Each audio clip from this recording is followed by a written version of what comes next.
Motivation ये है, ये आज मुश्किल है पर कल बेहतर होगा, बस तुम उम्मीद मत छोड़ना।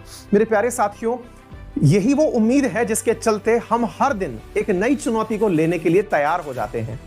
आज मुश्किल है, मुश्किल हर समय को आप समझ सकते हैं और हर बेहतरी को आप समझ सकते हैं।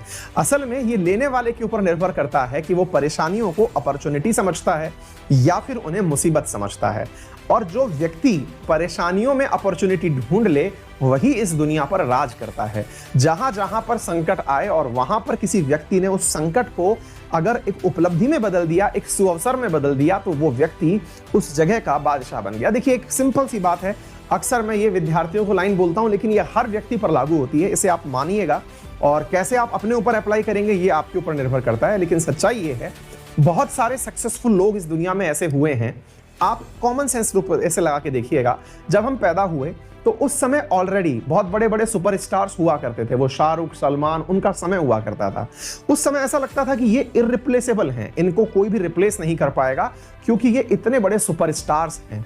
समय बदला, ऑनलाइन मीडिया का जमाना आया, मतलब ये OTT प्लेटफॉर्म्स आए, नए नए सुपरस्टार्स निकल के आए। फिर उनको देख करके लगा कि अब रणवीर कपूर, रणवीर सिंह, इनको कोई रिप्लेस नहीं कर पाएगा। अब जब से OTT प्लेटफॉर्म्स आए हैं तब से देख करके ये लगता है कि जो वेब सीरीज के स्टार्स हैं इन्हें कोई रिप्लेस नहीं कर पाएगा। कारण क्या है, जब चीजें चेंज होती हैं तो जो चेंज नहीं हो पाए वो लोग खत्म हो जाते हैं। परेशानियां उनके लिए आती हैं जिन्होंने अपने आप को कहीं जमा के रख लिया, लेकिन जो व्यक्ति एनी टाइम अपने लिए अवसर तलाश रहा होता है उसे मौके मिल जाते हैं। अब आप कहेंगे सर हम फिल्मों में तो काम कर नहीं सकते, बिल्कुल सही है, लेकिन पता है आपको, आप में से बहुत सारे विद्यार्थियों ने पढ़ाई इसलिए छोड़ दी कि मैं तो उसी दिन पढ़ूंगा जिस दिन टीचर सामने होगा और मैं कॉपी लेके बैठा रहूंगा। वो निकल चुके हैं पढ़ाई से बाहर, मतलब वो रहे होंगे कभी के कोई टॉपर, कभी 30 मार्क खान। लेकिन अब क्या है, अब ये ऑनलाइन में समय आया और ऑनलाइन में जो बच्चा अपने आप को एडजस्ट नहीं कर पाया वो पढ़ाई में पिछड़ गया, क्योंकि वो उम्मीद में है कि वही दिन वापस आएगा। और कोरोना वही दिन वापस आएगा ऐसा पता नहीं है, क्योंकि इस काल में एग्जाम्स भी हो चुके हैं और ऑनलाइन पढ़े हुए बच्चे जो हैं वो आगे भी निकल चुके हैं। ऐसा ही यूपीएससी के साथ होने वाला है। इस बार का जो यूपीएससी एग्जाम है वो ऑनलाइन वालों का ही एग्जाम होने वाला है, क्योंकि ऑफलाइन तो बच्चा कहीं कोचिंग ले ही नहीं पाया है।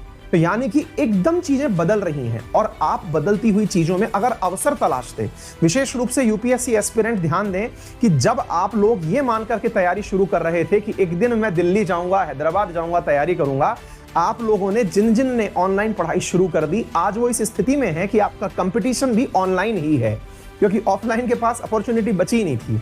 आपको ये समझना होगा, क्योंकि चीजें बदल रही हैं और आपने अगर उनको अपने लिए अवसर में नहीं बदला तो आप सिलेक्शन की तरफ नहीं बढ़ेंगे। ये सर्वथा सत्य है। हम लोगों ने भी, हम ऑफलाइन के ट्रेडिशनल टीचर रहे हुए हैं, 11 साल हो गई पढ़ाते हुए, ऑफलाइन में खूब पढ़ाया है, लेकिन ऑनलाइन आए तो ऑनलाइन पढ़ाना शुरू किया। यही है वो चीज कि समय मुश्किल का प्रतीत होता है, लेकिन देखने वाले के लिए वो अवसर होता है। विद्यार्थियों पर भी यही बात लागू होती है। अपने जीवन में इसे लागू करिए और हर किसी को जब भी वो परेशान हो तो उसे अवसर में बदलने की तरीके दिखाइए कि देखिए ये हो सकता है कि ऐसा कुछ हो रहा हो। तो